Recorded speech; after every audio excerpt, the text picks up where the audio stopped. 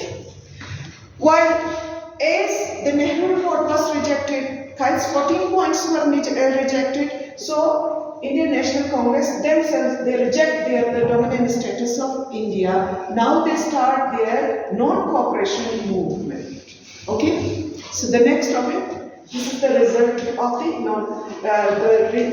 our judgment's last point is carry forward in the form of the non-cooperation movement by the Indian National Congress.